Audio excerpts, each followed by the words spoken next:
is the host of the Webby Award-winning podcast. Oh, the greatest podcast in all the land. Not gonna lie, Kylie Kelce, come on in. One of America's favorite mothers. Gotcha. Happy early Mother's Day. Thank you.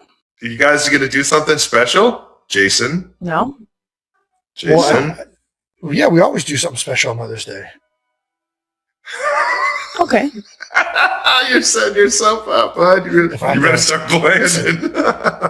Well, that leads us to our first question. What would be a perfect Mother's Day for you, Kylie? Ooh, dream Mother's Day. I don't know. Last Mother's Day was great. We got some brunch, and I love brunch. Ooh. But what else? Just literally. Let me write this down. Brunch. BRUNCH. Act like I'm not here. Just make me disappear. All right. Okay, brunch. Brunch? I don't know. Back rubs? From you? I got bad hands. You know that. That's why I wanted clarity on the situation. I scratched Ellie's back last night, and she was like, "Dad, why does it hurt? Why do your fingernails hurt, but Mom's fingernails feel good?" Jesus, just. And I was like, to be fair, his fingers don't bend anymore. I literally recently called his hands man mitts. He's just walking around like this everywhere he goes. You should see him try to do the girl's hair. His fingers don't bend. He goes like this to the top, like this to the top of her head, like he's doing his palms. Isn't that what you're supposed to do? Sure. All right. So what else do we got? We got brunch. What about breakfast in bed? I heard some women like that. No. I don't want food in bed. Okay. No breakfast in bed. I want silence. Silence. I want silence. That's going to be a tough one. Yep. That's going to be a tough one. I want 20 minutes of silence. 20. We can do 20 minutes. We just go outside. We can do that. Who's we? You're noisy. You stay inside. No, we. No, we all go. We all go outside. I go outside and you stay inside. So a perfect day, Mother's Day, is Kylie outside. Okay. Yes. Thank you. Kylie outside. Kylie outside. All right. A little bit of quiet. So a brunch picnic? No. I want food that I don't have to clean up after. Got it. Okay. So brunch at a restaurant, and then I want 20 minutes outside. So you just want to go to park? What? Or to Limos. One of the two. All right, perfect. Yeah. Same as usual. Got it. Yeah. I am the worst person to ask girl questions to because I am a creature of habit. I want to go to the same places. I want to get the same food. I'm not the person to ask. See, like I would be fine if you just did. What did you used to do? Candles and earrings? Mom, that wasn't for Mother's Day. That was a Christmas thing. Oh, perfect. Okay. Nice. But you're against candles now, though. Well, just because he is. I am. I burn them when he leaves. All right. Well, we have some 92% of voicemails that they have asked us about Mother's Day, and we figured we'd bring you in as our resident expert mother. That sounds wrong. Do you want to pick some of these? Am I picking one? We're going to pick a few. Oh, so. Can you just pick then? Okay, let's do wish girls understood about their moms. Oh, no. Hi, my name is Sarah. I'm from North Carolina. I'm not a mom, but I am a teenager. Seems pertinent for Mother's Day. And from a mom's perspective... It's less husband attacking and more just... What is something that you wish girls understood about their moms that we probably don't realize? Love y'all. Love you too. Love you. All right.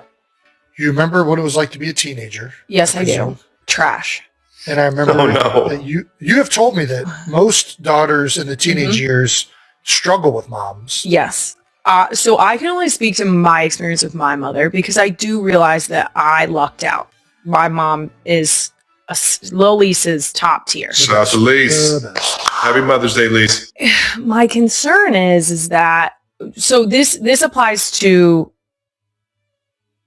great moms. I know that that's not everyone's situation, and I'm sorry that some moms fall short. I know that that's some people's experience, but what I will tell you from my own experience is that I felt strongly that when I turned, let's call it 15, that my mom was plotting against me. I swore it up and down. I thought for sure that one was trying to take me down. Oh, it makes sense. It's a good theory. When I turned 22, maybe 21, let's say 21. Okay, let's call it 21. Yeah. I had a moment where I was like, oh, she's been on my team the whole time. Yeah. Probably number one fan, if we're being honest. Seriously though. What caused you to think that she was trying to ruin your life? That she was trying to tell me what to do. And as a teenage girl, I thought, I know better than you. Which is ridiculous. Of, like what time to be home? Like the curfews?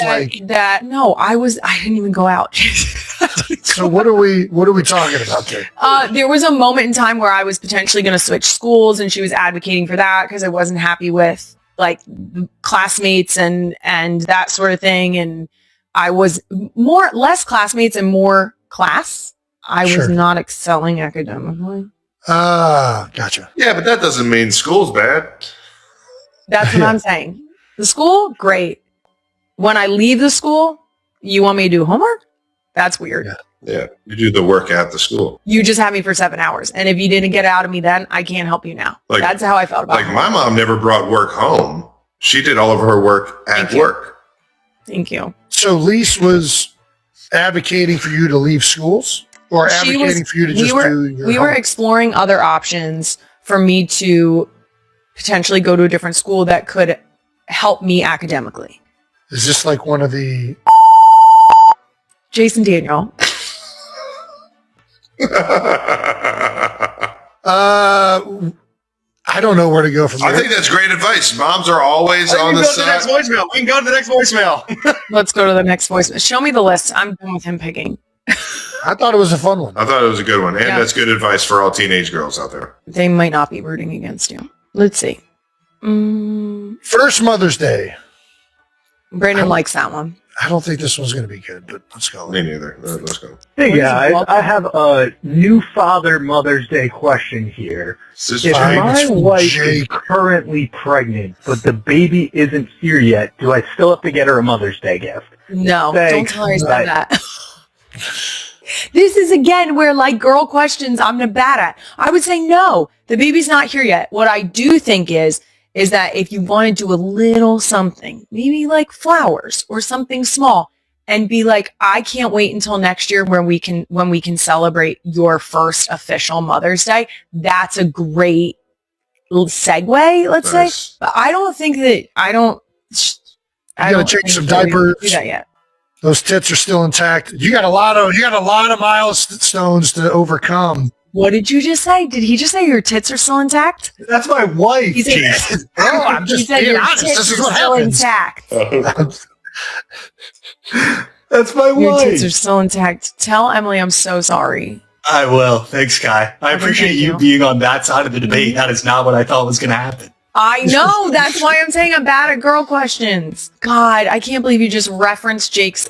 I can't believe that you just said that. Go with your heart, man. If you want to do I wasn't saying about Emily. I was just saying holistically about all moms. Well, I mean, your tits are still intact. To be fair, I really resonate with that sentiment. My tits are no longer intact. That's where I thought the burn was. I thought the burn was more of an attack on you. Well, see, I agree with those. All right. Let's do another voicemail. Oh, what's another good one? I want specific Kel's household rules. If you get into specific Kelce house rule, the problem is you're about to get bleeped. Crush. Jason's going to get bleeped. So here we go. My no dumb question is for Kylie, who I understand is going to be on the Mother's Day podcast. My question is this. Kylie, what's a very specific Kelce household rule that exists purely because of something Jason or Travis did once that can never be allowed to happen again? Why are you talking that way? I don't even know what she asked. Her question was, what is a Kelce house rule that is in place because of something that the two of you have done? We didn't really have that many like house rules, did we, Jason? Yeah, I think that's why they assume that there are rules related to the stories. She's not asking us. She's asking Kylie or I think she was asking more if you implemented rules because of stories you've heard. That's what I thought the question was. Yeah. So you guys didn't understand it either. All right, cool. No. Something like that. What are the rules of the house? Let's see. I don't know. There are things that I would never allow to happen because of stories I've told, that I've been told. Oh, interesting. Okay, Like for instance, no one's playing in the car. Are you talking about when Travis drove it through the garage? Or when someone took a dump in the trunk? Again, that was Travis. Yeah, both of those are no. Those are both Travis. Travis did not. You know what? Travis went potty in the bathroom. I mean, as I've seen with Wyatt, it is now clear to me that watching Wyatt just tell her younger sisters what to do and egg them on. Don't get me started. Do not get me started. Very accurate as to that she's your child. That she is your child. That's what that is. All right. What other ones? What other rules? I have taken into consideration how our knives are stored.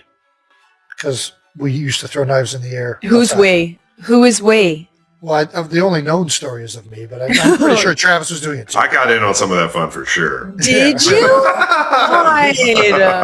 What? I'm locking them in a safe. Who doesn't want to throw knives in the air? Yeah, it sounds like a blast. You ever seen Ninja Turtles? Oh, Jesus Christ. In our preschool endeavors, I have made it a point to make sure that the teachers know that I'm siding with them. Yes. I'm trying to hedge our bets to not get kicked out. Nice. Our parents sided with teachers. No, they didn't. Your dad literally said when it came to the sporking that they should have been watching you better. Well, I mean, they should have. I mean, he was just being honest. They screwed that up. They were letting kids play with silverware all like without. Jason, it was a sport. I remember Mom literally like vouching that, you know, we were right the majority of the time we were in trouble. Like when the stories of Jason fighting are always that he didn't start it, he was finishing it, or he was standing up for somebody else. Mm-hmm. That's the other big. Well, one of those times I was. There was a girl. One of the 72 times I got in a fight. There was a girl that was being picked on, or I thought that. It turned out that they were playing together, but I thought she was being picked on, and I thought I was protecting her. You thought you were a teenage turtle. What I was told to do. Exactly. Jason, is there a rule that you feel strongly about in our house that... Oh, I can hear our kids. That's Ellie. What's up? Is there a rule, like a house rule that you feel strongly about in our house currently? I don't even know. Do we have rules? I mean, we have a couple. The rule that I would like to change is that the puppy is sleeping in the bed right now. I don't know if that's a rule. I just want that thing out of the bed. It is quite cuddly at times, and it's very nice but my allergies are affected. I literally said today that you needed to take a Zyrtec. Yeah, it's getting bad. What else? I don't know that there's... I will say that a rule that I've brought from my own, like my house growing up. My rule that you guys do not follow is McDevitt's.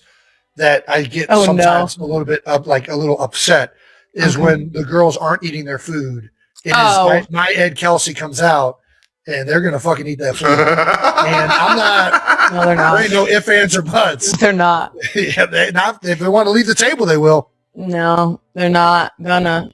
Travis, as the resident picky eater, do you agree with that method? 100%. Yeah, that's right. Yep. And I had to eat the shit I didn't want to eat. No, I get it. I'm with it though. We have implemented. You will be thankful. Yes. There are starving children in China. There's starving. He hasn't hit that one. That one doesn't really work anymore. It's a thriving economy. No, we need to say there are starving children in America. We have implemented a rule that Jason doesn't like, which is you have to taste it, but if you don't like it, you don't have to eat it.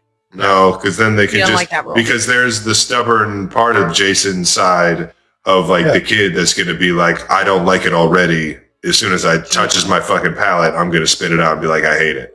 And then they won. So they won. They won before they even. You got to understand, Kai. These kids are half Kelce. They're half Kelce's. If you give them any room for, like, hey, I got some wiggle room here to do what I want and not have to listen to dad or mom, they're going to take it. You got to lay down the law. Look at what Wyatt is getting a little bit. She's getting a little aggressive in some of the things she does. Mm-hmm. Yeah. I mean, but Benny bit her yesterday, so. That's right. She's half Kelce.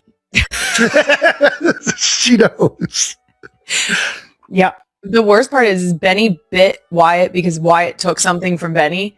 And then when Wyatt goes, you don't even care that she bit me. I said, obviously I care. I sent her to timeout. And Ellie goes, that's because that was karma. And I was like, oof. I've said that too many times. She's figuring it out. That's too good. Yeah. I was like, okay. Let's do another voicemail. What else do we want to get into? We can't do pet moms count because we can do it. Jason's going to disagree because the dog's living in the bed. Disagreements are good. Disagreements are good. Hey guys, this is Andrea from KC, and I wanted to know your opinion on Mother's Day when it comes to someone having pets and animals, because I have, for example, 3 pet pigs, Gus, Georgie, and Frankie, and if I say, like, Happy Mother's Day to me and my fur children, then I get told to sit back down because I don't have skin children, therefore I don't count. So what are your opinions on that? And do pet parents count on Mother's Day, Father's Day times? Okay, first of all, can I come over? She said 3 pet pigs. 3 pet pigs. I'm so in on that. Stop ducking the question. We got I was about to say, I love bacon too. I think you're, oh God. Hey, yo. I think pet parents count. Do you think pet, are you being honest or are you just being nice? I'm being honest. No, I'm being honest because some people can't have kids. It's just not in everyone's plans to have human children. And so you are solely responsible for that being. Like if you are a pet parent, you are still solely responsible for that being. Now, here's where I think people are going to get a little offended. Them nipples are still intact. Fully taking into account, Jesus Christ, fully taking into account that being a pet parent is not as difficult as being a human parent. It is not. Yeah, 100%. Obvious. But you're still solely responsible for the well-being of a being. Well, here's the thing. This is the problem. Who's celebrating the mother? The people who celebrate Mother's Day are the people who are either like the husband or children of the mom. Like that's who celebrates. So like, yeah, if her pigs want to celebrate Mother's Day, go for it. I don't know what that looks like. She might have a spouse. I'm not going and celebrating Mother's Day for other. I'm celebrating. I mean, it is for all moms, but it's more like you get celebrated by the people that you mother to. Yeah, and you mother to pets. So let them celebrate her. Okay. But I'm not going to celebrate. Okay, so whoever would like to celebrate you, if you are a pet mom, whoever would like to celebrate you, green light. Yeah. We're just not sure who it is. Whoever floats your boat finds the lost remote. Yes. Oh, wait a minute. 3000 taught me that. Hey. That takes us back to Jet's Jake because I'm pretty sure they have a pet. Jake has a dog. We do. We have 2 dogs. Yep. So you're gonna have to celebrate. So this year I have to celebrate. Not the last 5 that we've had dogs. Can we not just be clear? Can we just make the statement that no, you don't get to celebrate Mother's Day if you are a pet mom?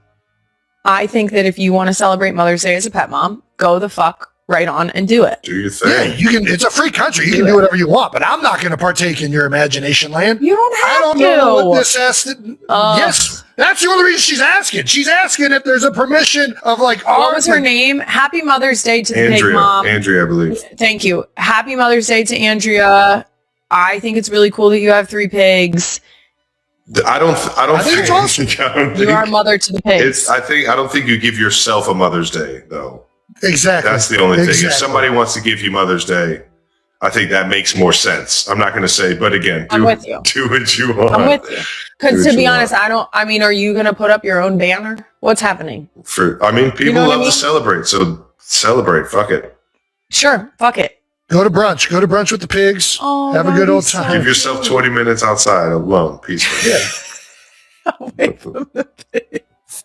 away from the No. Nice. All right. Well, thank you to Kai. Happy Mother's Day to all the moms out there, either pet or human moms. Kai, before you get out of here, do you want to plug anything for Not Gonna Lie?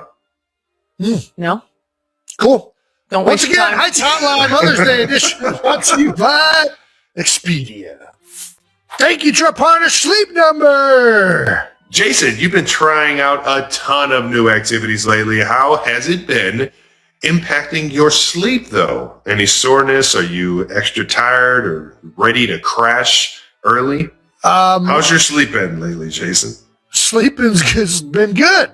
Been sleeping. You know, Sleep Number has introduced new mattress collection designed for personalized comfort. Their beds can adjust to give extra support and firmness wherever you need, and you can change it night after night depending on just how you feel throughout that day. See for yourself why Sleep Number is rated #1 as America's best mattress brand for customer satisfaction by J.D. Power in 2025. How about it? Learn more at sleepnumber.com or visit Sleep Number store near you. All right, thank you to our sponsor, Planet Fitness. Look, we all know how crazy life gets between work, family, and everything. Finding time to work out feels impossible, but here's the thing. Planet Fitness actually gets it. They understand how important it is to care for your mind and body. With plate-loaded machines, functional training equipment, treadmills, free weights, and recovery amenities, you can reset, recover, and leave feeling strong. How about it? Plus, they've got over 2,800 locations nationwide. So there's probably one just around the corner from you. And most clubs are open 24 hours. Oh, are you an early bird, Trav? I am. I'm a very early bird, yes. You used to be a night owl. Well, are you a night owl? Maybe you're an early bird. Doesn't matter. Memberships start at just $15 a month. Get strong at Planet Fitness. Join the club today in person, online, or on the free Planet Fitness app. Hours, amenities, and offers vary by club. Check out planetfitness.com or stop by your local club for more information. Must be 18 years old to enroll or 13 to 17 with parent or guardian. Thank you to our sponsor, Allstate. Checking Allstate first could save you hundreds on car insurance. Not checking your allergy meds before pollen season hits? That box has been expired for 2 years, and your sinuses are about to remind you. Yeah, checking first is the right move. So check Allstate first for an auto quote. It could save you hundreds. You're in good hands with Allstate. Potential savings vary, subject to terms, conditions, and availability. Allstate North American Insurance Company and affiliates, Northbrook, Illinois. All right, let's get into our convo with Rory McIlroy. Back to back. That's right, and this conversation is brought to you by Sleep Number. Yes. It's pretty dope. All right, our next guest today is a 6-time major champion from Northern Ireland. Ooh. He is the 6th person to complete the career Grand Slam and first European to do it. He is the 2-time PGA Player of the Year, 6-time Ryder Cup winner, and he just became the 4th golfer ever to win the Masters in back-to-back years, 92 percenters. Please welcome Rory McIlroy! In time out, we have another thing to announce. Is today your birthday? Today is my birthday, yeah. We got him on his birthday, baby. Let's go. Wanted to spend it with you guys. Thank you. This is, I wish my first tee introductions were like that every single week. That'd be really nice. Yeah, anytime you want, I will follow you wherever you go and personally give you that one. Do you have any birthday plans? Let's start there. What are you going to do? What's a Rory birthday? It's sort of, I do. Yeah, I could have went up to Charlotte today. We're playing a tournament in the Tourist Championship. I could have went up there, but I decided to stay at home and spend my birthday with Erica and Poppy. We've got a few friends coming over later, so nice. pretty low key, but don't think 37 is the biggest of birthdays, but yeah, I'll spend the time at home, which is nice. There you go, baby. Well, let's get to it, baby. Let's talk about what everybody wants to hear about. Back-to-back Masters, dog. I got to catch you on a Friday and Saturday. I saw you out there. I was fucking screaming it, baby. Back-to-back, baby. Let's go. I heard you. Yeah, I mean, geez, like. Have you touched the club since? I have. I'm like, I did like a solid 10 days. of like celebrating, enjoying it. And then I was like, I felt after last year, I got, not that I got complacent, but I got a little like, this thing that you've wanted to do your whole life and you do it. And then it's like, okay, well, what's next? And I sort of went through that lull, I think, that all athletes go through, where it's like, okay, I've achieved the dream. I've achieved everything I've wanted to achieve. So I just didn't want to fall back into that this year. So I gave myself 10 days. I celebrated. I had a good time, but I've been practicing for the last 10 days. And, there's still a lot of golf left this season. And I feel like I'm in such a good spot that I don't want to, I don't want to waste a couple months of the season like I did last year. So, but look, I've enjoyed it. Absolutely. But, I feel like it's time to lock back in. Where does this one rank compared to last year's? I don't think anything will ever touch last year. Yeah. You're right. It's 17 years you're waiting to do this thing, and you get to the point and you wonder if it's ever going to happen. And then just the emotion, and I don't think anything will top just the euphoria of it all last year. But I think this year was like validation. Like I proved last year that I could do it at this place. And then I go back and, arguably without my best stuff, I mean, I built a really big lead over the first 2 days, but to get it done in the manner in which I did it, lost the lead on Sunday, came back, played really solid to get it done.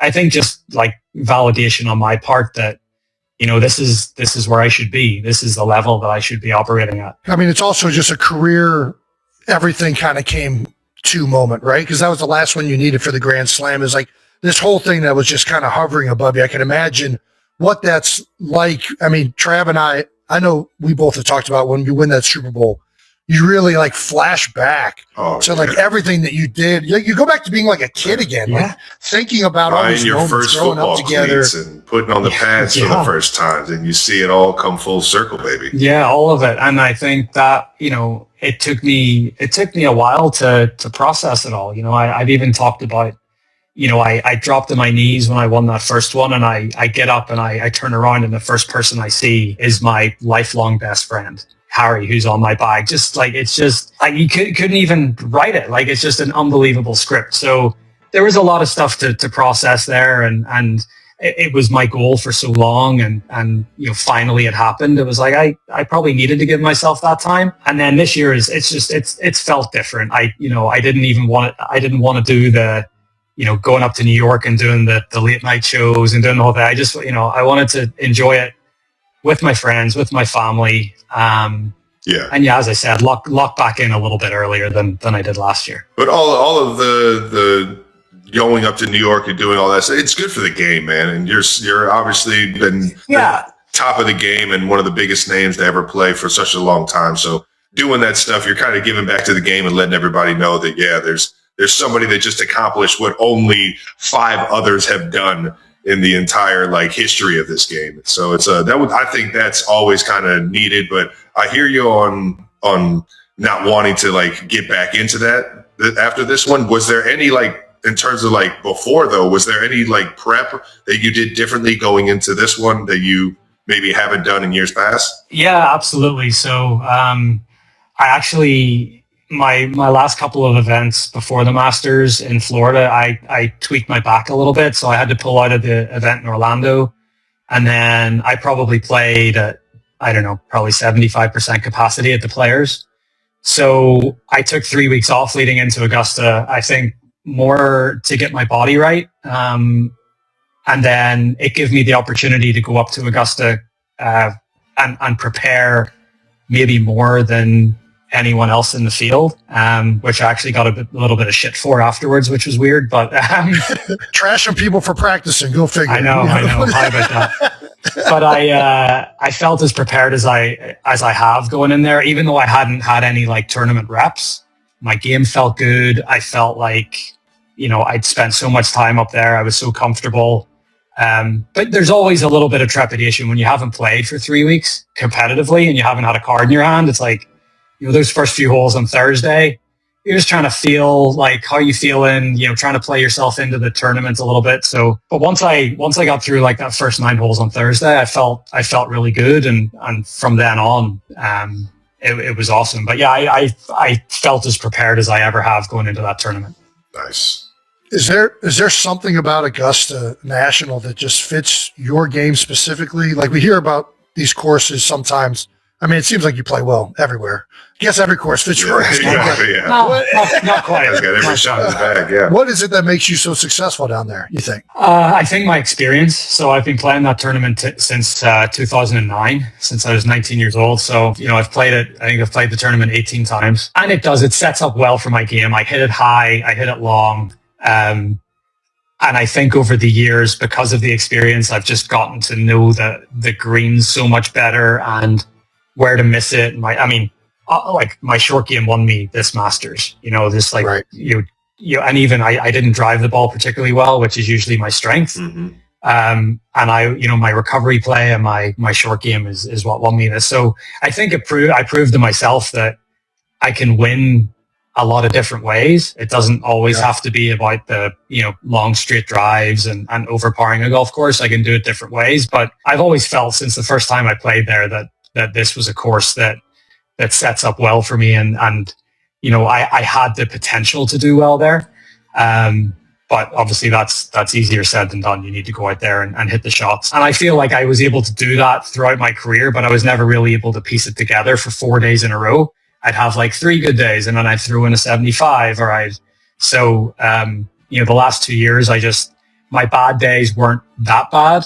And that's what, I feel like that's what won me the tournament the last couple of years. Hell yeah. Sure. Well, I know you said you caught a little bit of shit for the practicing too much, which is absolutely bogus. But I want to know, did you catch any shit for the Champions Dinner menu? Did you get anybody coming after you saying that they didn't want to have this or that? Or I had a few people from the homeland. I made a quip in the press conference where I said, people have asked me why I didn't do more of an Irish theme. And I said, well, I want to enjoy the dinner as well. So I got a little shit from back home for that. That's funny. Yeah. So they were coming at me pretty hard for that at the start of the week. I think everyone enjoyed the dinner. I tried to do enough dishes that would please everyone. Yeah. And I'm a big wine guy. I collect wine and I have done for the last 10 years. So the wine selection was something that was pretty important to me. Hell yeah. And Augusta National's wine cellar is one of the best in the world. I think they have 23,000 bottles down there, and it's all just the best vintages. I didn't even know what had a wine. Yeah, that's ridiculous. You learn something about this place every time. So yeah, I had access to that, so that was nice as well. Have you already started thinking about the next year's Champions Dinner now? Yeah, I went pretty. I went pretty fancy this year. It's always on the Tuesday night, so I was like, "What? I could just do a Taco Tuesday or something." Hey, I don't know. We'll see. I haven't thought about it too much, but yeah, I felt like it's hot, right? The Champions Dinner, the way it's set up, you're sitting beside Ben Crenshaw is the unofficial MC of the night, and then on the other side of you is the chairman, Fred Ridley, and it's really nice. I mean, it's the spot you want to be in. You're the defending champion, and it's a big sort of long table, both sides, like a U shape. And at the bottom left corner, you've got Trevor Immelman and Adam Scott, and they just look like they're having the best time. They are just having the night of their lives. And I said to Adam and Trevor that week, I said, if I don't win this year, that's right. Just save me a seat down where you guys are. You're and then I want to be on that end. And then Adam texted me after. He's like, "Well, looks like another year that you got to wait another year to sit with us." But but it's an incredible night, and to be sitting in that room, it's a bit like, and Travis, you'll feel this this year whenever you're sitting at your wedding and you have all the people in a room from it's amazing to have all these people in the same room your childhood to people that you're just sitting there and it's surreal. It's unbelievable. The only thing that I can compare it to is your wedding day, because it's all this collection of people in the same room. It's wild. I can't wait. As a golfer, it's a privilege of a lifetime. You got to give me your wine choice though. What are we doing? Our favorite kind of wine for a celebration? Where are we going? France, Bordeaux. Bordeaux. Yeah, Bordeaux. That's my go-to. On it. Deal. Yep, there you go. Simple. Alrighty. I know you're more of a wine. I thought you'd be more of the Protestant whiskey up there in Northern Ireland. Is that Bushmills, all that stuff? Yeah. So really? I'm not a big liquor guy at all, but I was thinking of doing like a certain cocktail with a Bushmills in it just to try a little bit of a nod back home. So I might try to do something like that next year just to appease all those people I pissed off. We're going to talk a little shrink the game, if that's all right with you. Shrink, Jason's been getting attacked. I'm very... Yes, you have, yeah. Did he ruin the par 3? No, I thought you were very additive to the par 3. Nice. You were very additive. Thank you. I do. I think so. I appreciate it. I mean, it's... A part of me gets it because I feel like golf is growing more than ever. In any sport. The sport is exploding right now. And with that growth, I think in any sport naturally comes like it starts to change, and people that have been around it for a long time are like, hey, I don't know that I like where it's going. And in a sport like golf that's so based in history and tradition, I think that the shrink the game movement isn't that surprising that it is happening with golf. I think with golf at Augusta too, in particular, it's like there's more tradition and history with that place than any other. So it's like the symbol of what golf has come from. But at the same time, I think the sport growing is good for it at the end of the day. It's just, there's going to be this natural tug and pull of like, how do we grow this thing, but also celebrate and keep these, what has been awesome and made golf special still a part of this change and having it progress and move forward all at the same time. Absolutely. Like I agree. Like I think it is like one of the silver linings, at least for golf, post-COVID has been this explosion in the game. And my thing is like, I think when people say grow the game, they mean different things. To me, what the real thing of growing the game is growing the participation in the sport, right? Getting more people to play the game. Like, I feel like, especially in the professional world, or like the PGA Tour world, when people talk about growing the game, they're talking about growing like the fan base and growing like the people that watch the sport, which is a part of it, but I think growing the game is actually getting more people to play. Yeah. Like I think that, golf is a participation sport. Like you want people to play. So like that to me, I'm doing, if what ESPN did, for example, at the Masters encourages people to go and play the game, I think that's amazing. Yeah. I think that's absolutely incredible. Like, and yes, Augusta is very traditional in its ways and golf is very traditional, but I don't think any other golf organization pushes the envelope as much as Augusta does, because like they had Dude Perfect, like doing all sorts of stuff on Amen Corner a couple of years ago. Oh, yeah.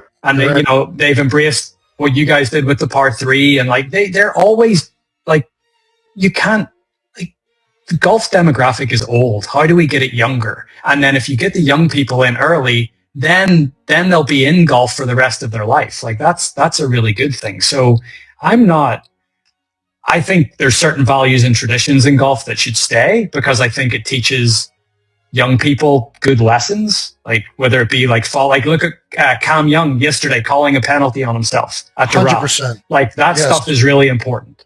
But I think you can still uphold the values and the traditions of the game, but still appeal to like a younger demographic. I don't think those two are, I think you can do that both at the same time. Call me a cheater, Rory. I'm not telling him. I'm not doing it. I need every fucking stroke I can get, dude. I might even move it a little bit onto a better lie. I might just go ahead and pull that thing off of now, like this lie right here. I might just go ahead and move this a little bit. That's awesome. We'll edit that on. It's fine. Yeah, we'll take that out. We'll take that out. The people that are talking about shrink the game, it's like, you look at what Augusta does and all the traditions and the values, and then some of the things that they've tried to do to modernize and basically just try to fit in with the 21st century. It's jarring because it's such a contrast. So I think there's some people that are just a little uneasy with that. But like, if we're really trying to grow the game, like this is a part of it. You need to try to lean into pop culture and what's relevant in this day and age, and I don't see anything wrong with that. Nice. So you're more of a grow the game guy, you would say? Yeah, I'm more of a grow the game guy. Like, the more people playing golf, the better. Yeah. And however you do that, whether that's from Topgolf, or obviously you guys were at TGL and trying to appeal to a younger demographic, or, you know, some of the other initiatives that like you, that's obvious. Yeah. That's obvious. Sure. But growing the game, but still upholding the traditions and values that golf has. Again, I think you can do both. I love it. Well, one of the things, that was my first time being at a par 3 that I loved. And we've seen all the clips, like Poppy, obviously, like that clip will be cemented in my brain to that putt. Travis Kelce broke down in tears as he listened to his sister-in-law, Kylie Kelce, the wife of Jason Kelce, share how her relationship with Taylor Swift grew from strangers to sisters. Kylie admitted, "I was wrong about her." Sitting in a familiar studio with a more serious atmosphere than usual, Kylie, known for her honesty, realism, and distance from Hollywood glamour, made a heartfelt confession. "I have to be honest," she began, looking directly into the cameras. "When Travis first told us about Taylor, I built a wall around myself. Not because I didn't like her, but because her world was so big. I worried that our little piece of the Kelce family, the backyard barbecues, the kids running around, would be overwhelmed by flashing cameras." Kylie paused and smiled as she noticed Travis beginning to tear up. "But Taylor walked into our house carrying a homemade pie and sat on the floor playing with Wyatt and Elliot with building blocks as if she'd been part of the family for 10 years. That was the moment I realized I had been wrong. She didn't carry the aura of a superstar. She carried the heart of a sister." As Kylie described how naturally Taylor bonded with her nieces, Travis became emotional. He covered his face with his hands as his shoulders shook. Jason Kelce, sitting beside him, placed a reassuring hand on his brother's shoulder while fighting back tears himself. After a few moments, Travis said through emotion, "I'm sorry. Hearing Kylie say those things means so much to me. People see Taylor on stage with 90,000 people chanting her name, but I see her staying up late with Kylie preparing flowers for the wedding. I see them laughing together in the kitchen. Knowing my family loves her the way I love her is everything I ever hoped for." Travis went on to explain that he had always felt pressure about bringing Taylor into his family, worrying she might not feel accepted or comfortable. Watching the friendship between Kylie and Taylor blossom after the wedding, he said, became the greatest gift he could have received. Kylie also shared behind-the-scenes moments from the wedding. Contrary to rumors that Taylor relied on a large team of assistants, Kylie said Taylor personally helped adjust her wedding dress and cared for the children during the ceremony so Kylie could fully enjoy the day. "She reminded me to drink water, held up the hem of my dress as we walked across the lawn, and we shared wine together in the dressing room while talking about the future," Kylie recalled. "Taylor told me she'd always wished for a sister, and she felt she had found one in me." After the wedding, Kylie said Taylor surprised her with a handmade photo album filled with candid film photographs she had taken herself. "They weren't professional pictures," Kylie explained. "They were the private family moments that only those closest to us would ever see." Body language expert Judy James later commented that Travis's emotional reaction showed an extraordinary sense of relief, noting that it is rare to see an elite athlete express such vulnerability. She suggested that Travis's tears reflected not only his love for Taylor but also how deeply he valued his family's acceptance of her. James also described Kylie as an important figure within the Kelce family, saying her approval represented a meaningful milestone. The growing friendship between Kylie and Taylor has also been praised as an example of two successful women supporting one another rather than competing. Many fans celebrated the bond as a reminder of the importance of family and genuine relationships. Following the podcast, social media filled with emotional reactions. Many viewers said they never expected to cry while watching a sports podcast. Others praised Kylie as the kind of sister-in-law everyone hopes to have, while fans remarked that Taylor was fortunate to be welcomed into such a warm family. Some even speculated that Taylor's close friendship with Kylie might inspire future songwriting. Donna Kelce also joined the conversation by leaving a supportive comment beneath the podcast post, delighting fans and adding to the heartwarming family moment.